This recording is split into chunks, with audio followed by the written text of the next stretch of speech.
Hello everyone, welcome to our YouTube channel easy prep. स्वागत है एक बार फिर से आपका इजी प्रेप चैनल के ऊपर। और आज के इस वीडियो के अंदर हम डिस्कस करने वाले हैं आरआरबी जेई 2024 और रेलवे रिक्रूटमेंट बोर्ड की जो प्रिपरेशन स्ट्रेटेजी है उसके बारे में। जी हाँ, आप सभी स्टूडेंट्स को अभी रिसेंट के अंदर एक न्यूज़ मिली होगी जिसके अंदर आपको ये बताया गया है आरआरबी के द्वारा कि भैया हम सीबीटी 2 का एग्जाम जो है मार्च के मिड में आपसे टेंटेटिवली ले लेंगे। अब बात ऐसी है कि सीबीटी 1 का रिजल्ट अभी तक आया नहीं है, सीबीटी 2 का डेट आ चुका है। बहुत सारे ऐसे स्टूडेंट्स थे जो वेट कर रहे थे कि सीबीटी 1 का एक बार रिजल्ट आ जाए तो पता चल जाए, तो उसके बाद सीबीटी 2 की तैयारी करेंगे। हो सकता है हमें बीच में टाइम मिल जाए अच्छा खासा, मगर ऐसे सभी जितने भी जो कयास लगाए जा रहे थे उन सभी कयासों पर आरआरबी ने रोक लगा दी, एक डेट दे करके कि भैया सीबीटी 2 की ये डेट होने वाली है। और जैसे ही वो डेट आई, स्टूडेंट्स के बीच में काफी ज्यादा खलबली मची हुई है कि सर सीबीटी 1 का रिजल्ट नहीं आया। अभी तक तो बात अदर झूल में चल रही है, हमें सीबीटी 2 का तैयारी जो है वो कर तो रहे थे मगर उतनी ज्यादा पावर के साथ नहीं कर रहे थे, क्योंकि कहीं ना कहीं हम मन में ये सोच रहे थे कि क्या पता सिलेक्शन हो या ना हो। कई सारे स्टूडेंट ऐसे भी है जिनका ये था कि प्री में मार्क्स बहुत अच्छे थे और शॉर्ट सिलेक्शन उनका प्री में होना ही है, वो मेंस के लिए पहले से ही आपके यानी कि सीबीटी 2 के लिए पहले से ही लग चुके थे। ऐसे सभी स्टूडेंट्स के लिए भी ये लास्ट 30 डेज बहुत ज्यादा इंपॉर्टेंट होने वाले। और वो स्टूडेंट जो अपनी प्रिपरेशन को उतना ज्यादा बूस्टअप नहीं कर रहे थे, उनके पास समय है कि लास्ट 30 डेज में इस प्रिपरेशन को बहुत अच्छे से बूस्ट करके और लास्ट मोमेंट पर आपको क्या चीजें करनी चाहिए और क्या नहीं करनी चाहिए उन चीजों का ध्यान रखना है। साथ ही साथ एक बात और मैं यहां पर आप लोगों के साथ इस वीडियो के अंदर करने वाला हूं कि बहुत सारे स्टूडेंट ऐसे भी हैं जो आरआरबी जेई सीबीटी 2 के साथ साथ पीजीसीआईएल डिप्लोमा ट्रेनी वाले एग्जाम की भी तैयारी कर रहे हैं, जो स्पेसिफिकली कोर डिप्लोमा लेवल का पेपर था। तो बहुत सारे स्टूडेंट जो इन दोनों एग्जाम में अपियर होने वाले हैं उनके दिमाग में भी कंफ्यूजन है, क्योंकि पीजीसीएल ने भी अभी एक नोटिस जारी किया और वो एग्जाम जो फरवरी में मार्च में लेने वाले थे, उन फरवरी में लेने वाले थे बेसिकली जनवरी फरवरी, उन्होंने भी डेट एक्सटेंड कर दिया और उन्होंने कहा कि हम मार्च अप्रैल के अंदर वो पेपर लेंगे। अब स्टूडेंट फिर से कंफ्यूज कि एक पेपर अगर हो चुका होता तो दूसरे पे फोकस कर लेते। दोनों ही एग्जाम का डेट आगे सरकता चल रहा है और इस वजह से प्रिपरेशन में कहीं ना कहीं सर हम कंफ्यूज हो गए हैं। तो कोई ऐसी प्रिपरेशन स्ट्रेटेजी जिससे एक तीर से दो निशाने लग जाए। जी हाँ, इस वीडियो के अंदर मैं बात करने वाला हूं कि लास्ट 30 डेज पीजीसीएल डीटी और आरआरबी जेई, इन दोनों को 30 डेज के बाद एग्जाम अगर कंसिडर कर लिया जाए तो इन लास्ट 30 डेज में इन दोनों एग्जाम की तैयारी एक साथ कैसे की जा सकती है। यहां पर एक बात तय है कि आरआरबी जेई का डेट पीजीसीएल की डेट से पहले है, क्योंकि वो मार्च एंड और अप्रैल स्टार्टिंग में है और ये मार्च मिड में है। तो अपन इस चीज को कंसिडर करते हुए आज की वीडियो के अंदर कंप्लीट प्रिपरेशन स्ट्रेटेजी डिस्कस करने वाले हैं। मगर उससे पहले वो सभी स्टूडेंट जो आरआरबी जेई सीबीटी 2 देना चाह रहे हैं या फिर इस वीडियो को बाद में देख रहे हैं काफी समय बाद में, वो लोग केवल इंफॉर्मेशन लेना चाह रहे हैं कि आरआरबी जेई सीबीटी 2 किस प्रकार से होता है, तो उसके लिए यहाँ पर मैं आप लोगों का एक पेपर पैटर्न जो है वो लेकर के आया हूँ। आई नो आप सबको पता है, बट फिर भी अपन 30 सेकंड में एक बार रिव्यू कर लेते हैं कि क्या क्या आप लोगों को पढ़ना था। आपको जनरल अवेयरनेस पढ़ना है, 15 क्वेश्चन आएंगे 15 मार्क्स के। आपको फिजिक्स केमिस्ट्री पढ़ना था, बायो नहीं पढ़ना था, 15 क्वेश्चन 15 मार्क के। Basic computer knowledge 10 question 10 mark के और basic environment and pollution control 10 question 10 mark के। तो 50 नंबर का आपका नॉन टेक होने वाला है, 50 क्वेश्चन रहने वाले हैं। और 100 नंबर का आपका इंजीनियरिंग स्ट्रीम, चाहे सिविल हो, मैकेनिकल हो, इलेक्ट्रिकल हो, कंप्यूटर साइंस हो, इलेक्ट्रॉनिक्स हो, 100 क्वेश्चन आपके टेक्निकल के 100 मार्क्स के, यानी 150 क्वेश्चन आप लोगों को 150 मार्क्स के यहाँ पर पूछे जाने वाले हैं। और इस पेपर को अटेम्प्ट करने के लिए आपके पास समय कितना होगा? 2 घंटे का समय होगा। तो ये 2 घंटे एग्जाम के जो आपके होने वाले हैं, इनको अगर आपको बहुत अच्छे से करना है तो कौन कौन सी ऐसी चीजें हैं जो आपको करनी है और कौन कौन सी चीजें ऐसी हैं जो आपको नहीं करनी है इन लास्ट 30 डेज में, कि आप एक साथ दो निशाने लगा सके, यानी कि पीजीसीएल की भी तैयारी साथ साथ लेके चल सके और आरआरबी जेई की भी तैयारी आप साथ साथ लेके चल सके। वो स्टूडेंट जो केवल आरआरबी में अपियर हो रहे हैं, जो बीटेक स्टूडेंट्स हैं, या वो डिप्लोमा स्टूडेंट जिनके परसेंटेज डिप्लोमा में 70% से कम है, वो पीजीसीएल का एग्जाम नहीं दे रहे हैं, वो सिर्फ और सिर्फ आरआरबी जेई पे फोकस है, तो वो आरआरबी जेई के लिए जो भी प्रिपरेशन में स्ट्रेटेजी बता रहा हूं उसको ध्यान से सुने। अगले 3 से 4 मिनट में आप लोगों का कंफ्यूजन पूरी तरीके से दूर होगा और अगर आप इस स्ट्रेटेजी को फॉलो करेंगे तो आपके सिलेक्शन के चांसेस जो है वो सबसे ज्यादा हाई रहने वाले हैं। सबसे पहले अगर मैं बात करूं डोंट्स की, कि सर ऐसी कौन सी चीज है जो हमें नहीं करनी है, और ये आप लोगों को काफी लोगों ने भी सजेस्ट किया होगा, आपके दोस्तों ने भी सजेस्ट किया होगा कि न्यू सब्जेक्ट जो है आप लोगों का, न्यू सब्जेक्ट जो है वो नहीं करना है।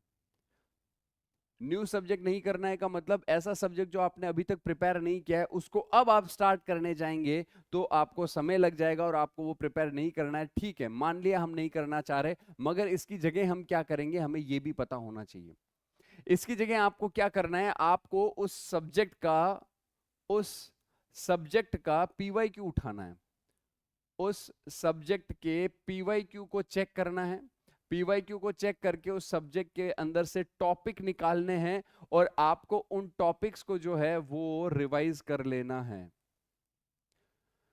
जैसे मान लीजिए आपने पर्टिकुलर कोई एक सब्जेक्ट ऐसा है जो अभी तक अनटच है, तो आप क्या करें, उसके पीवाईक्यूज में जाएं और देखें कि कौन कौन से टॉपिक से क्वेश्चन मोस्टली पूछे गए। उन टॉपिक्स को केवल आप रिवाइज कर लें या कहीं से किसी सोर्स से एक बार उनको पढ़ लें। सर इससे फायदा क्या होगा?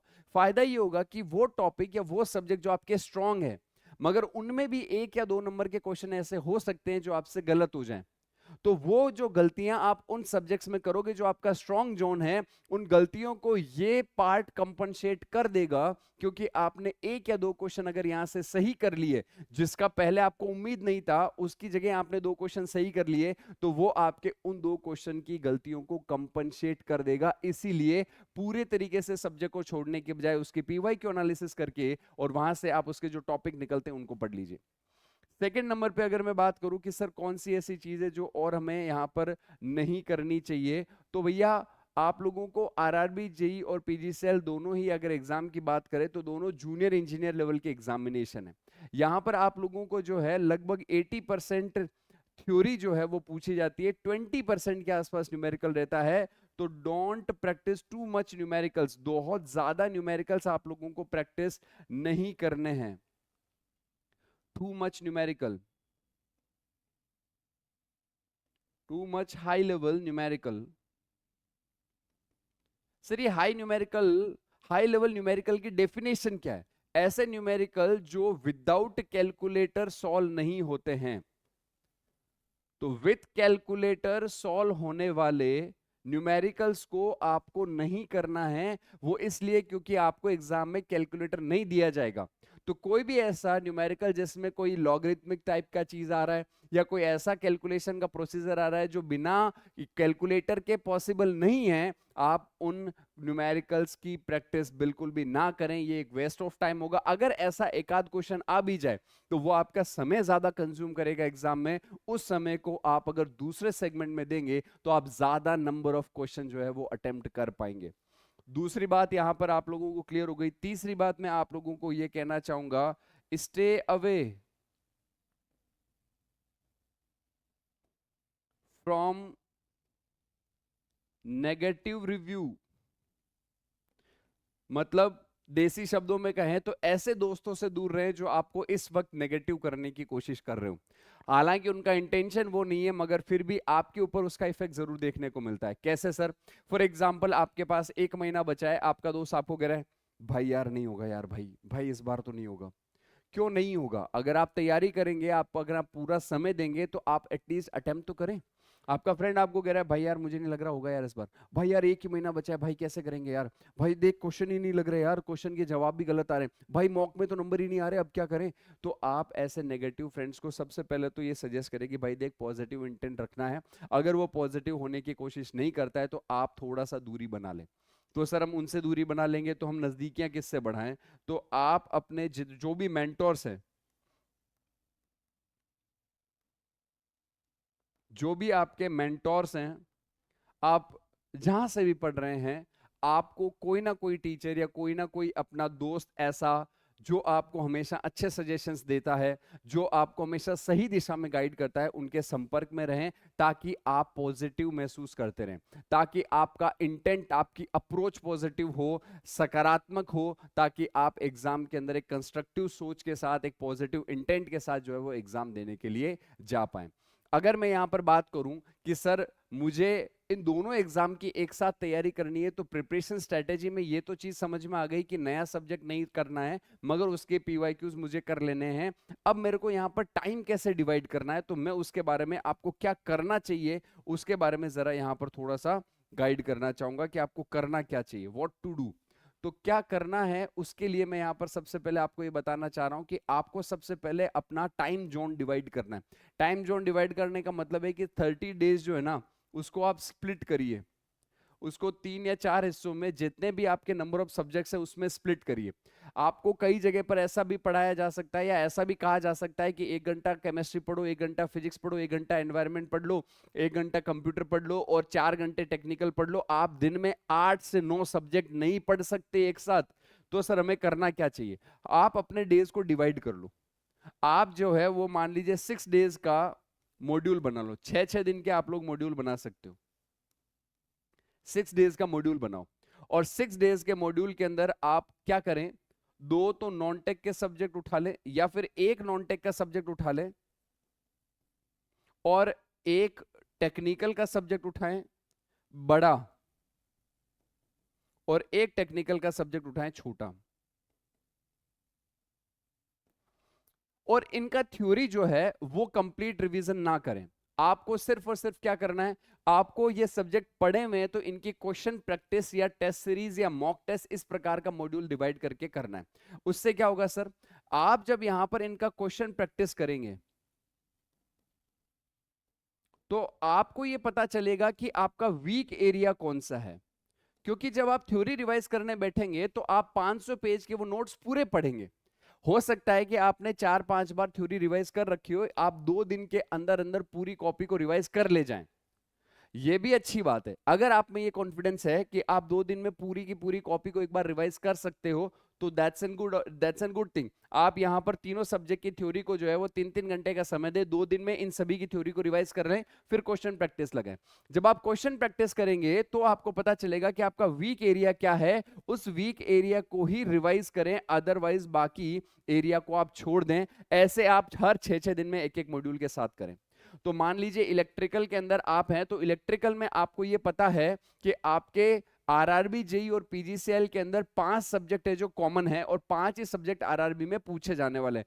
तो यहां पर आप लोग इन 5 दिनों के जो मॉड्यूल के अंदर एक एक टेक्निकल सब्जेक्ट उठाएंगे तो आप लोगों के 5 टेक्निकल सब्जेक्ट जो आरआरबी के अंदर आने वाले हैं वो सब्जेक्ट आपके एकदम स्ट्रांग हो जाएंगे। साथ ही साथ वही सब्जेक्ट 5 आपके पीजीसीएल के अंदर 85% टेक्निकल का वेटेज रखेंगे। 85%। कौन कौन से subject? Network plus basic electrical, machine, power system, utilization, estimation, costing, measurement और बेसिक इलेक्ट्रॉनिक्स। ये 5 सब्जेक्ट आपके आरआरबी जेई के सिलेबस में हैं और ये पांचों सब्जेक्ट आपके पीजीसीएल के 85% टेक्निकल का हिस्सा कवर करेंगे। तो ये 6-6 दिन के जो 5 मॉड्यूल हैं, एक एक टेक्निकल सब्जेक्ट उठा ले और एक एक नॉन टेक सब्जेक्ट उठा ले। फिजिक्स उठा लिया, केमिस्ट्री उठा लिया, कंप्यूटर उठा लिया, एनवायरनमेंट उठा लिया और एक जनरल अवेयरनेस उठा लिया। हो गए 5 नॉन टेक वाले सब्जेक्ट, 5 टेक्निकल सब्जेक्ट, 6-6 दिन का मॉड्यूल बनाया और उसको अपन ने रिवाइज कर लिया। एक दिन में सारे सब्जेक्ट ना पढ़ें। आप लोग ऐसा करने से काफी परेशान हो सकते हैं। अगर आपके पास में ये मॉड्यूल में पीछे कुछ दिन बच जाते हैं तो आप फुल मॉक टेस्ट भी लगा सकते हैं। आप हर 6 दिन के बाद में भी एक फुल मॉक टेस्ट लगा सकते हैं।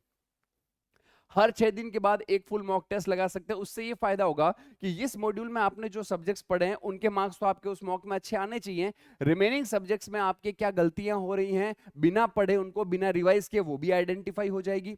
उसके बाद में जब अगले मॉड्यूल में आप एक सब्जेक्ट और कवर कर लेंगे टेक नॉन टेक का, उसके बाद जब मॉक देंगे तो नंबर और इंप्रोवाइज होने चाहिए। ऐसे लगातार नंबर इंप्रोवाइज करते हुए चले जाना है।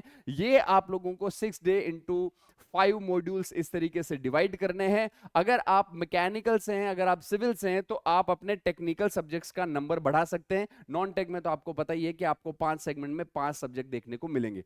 अगर एग्जाम डेट बढ़ती है तो उस केस के अंदर आप लोगों को टेंशन लेने की जरूरत नहीं है। आपको सिर्फ मॉक टेस्ट के नंबर बढ़ाने हैं। उसके बाद ये साइकिल दोबारा रिपीट करने की जरूरत नहीं है, क्योंकि आपको पता होगा, आपने नोट्स रिवाइज कर रखा होगा, आपको ये भी पता होगा कि आपके वीक एरियाज कौन से हैं। और इस प्रकार से आपको ये तो आपको करना ही है, और ये जो नहीं करना है उसके मैंने सॉल्यूशन आप लोगों को दिए हैं कि आप किस तरीके से इसको, इस अप्रोच को जो है वो कर सकते हैं, अटेम्प्ट कर सकते हैं। सर डूज एंड डोंट्स तो हो गए। अब मुझे ये जो क्वेश्चन प्रैक्टिस करनी है, ये जो मेरे वीक एरिया फाइंड करने हैं, इसके लिए मैं क्या कर सकता हूं? तो उसके लिए मैं आप लोगों को बता दूं, इजी प्रेप ने जो है वो एक बहुत ही जबरदस्त बैच लॉन्च किया हुआ था जिसका नाम है प्रयास 2.0 बैच। एक डेडिकेटेड प्रैक्टिस बैच जिसके अंदर लाइव प्लस रिकॉर्डेड सेशंस की सहायता से 5000 से अधिक हिंदी और इंग्लिश दोनों लैंग्वेज के अंदर क्वेश्चन को सॉल्व कराया जा रहा है। हर एक क्वेश्चन के पीछे का पूरा डिटेल्ड थ्योरी आप लोगों को एक्सप्लेन किया जाता है, ताकि उस क्वेश्चन के आसपास के क्वेश्चन जो बन रहे हैं वो भी आप साथ ही साथ कवर कर ले जाएं। इसकी पूरी पीडीएफ आपको मिलती है, आप उसे डाउनलोड कर सकते हैं और वहां पर आपको सभी सब्जेक्ट्स जो आरआरबी, जेई और पीजीसीएल जैसे एग्जाम में पूछे जाने हैं उन सभी टेक्निकल सब्जेक्ट का इन डेप्थ प्रैक्टिस चल रहा है। साथ ही साथ नॉन टेक्निकल सब्जेक्ट का भी आपको प्रैक्टिस देखने को मिलेगा।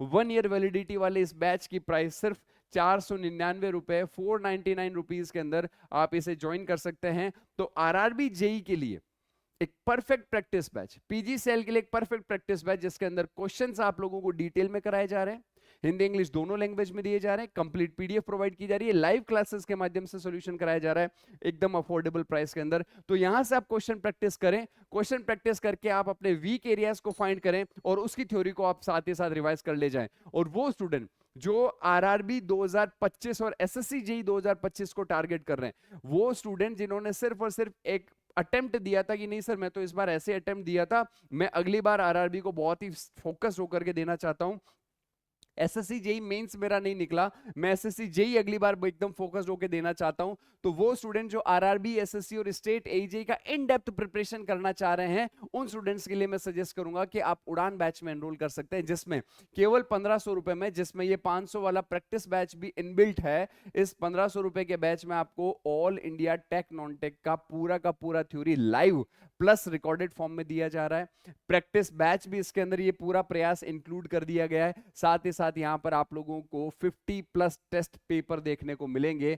सारे के सारे लेक्चर्स हमारे एक्सपर्ट फैकल्टीज जो उस पर्टिकुलर सब्जेक्ट के मास्टर्स हैं, कई सालों से वो उन सब्जेक्ट्स को पढ़ा रहे हैं, उनसे आपको पढ़ने का मौका मिलेगा। और वहां से जहां से आपके टॉपर्स पढ़े हैं इस बार एसएससी जेई के ऐतिहासिक रिजल्ट में, all India rank 1 2 3 4 5 category wise जो है वो हमने यहाँ पर प्रोड्यूस किया है। तो आप सभी स्टूडेंट्स जो तैयारी करना चाहते हैं आरआरबी और पीजीसीएल की एक बढ़िया प्रैक्टिस बैच के साथ या बढ़िया फाउंडेशन बैच के साथ, डाउनलोड करें इजी प्रेप का मोबाइल ऐप। इस वीडियो के अंदर प्रिपरेशन स्ट्रेटेजी के बारे में हमने बात करी। बने रहिए इजी प्रेप पर इसी प्रकार के इंफॉर्मेटिव और करियर गाइडेंस ओरिएंटेड वीडियोस के लिए। Thank you so much.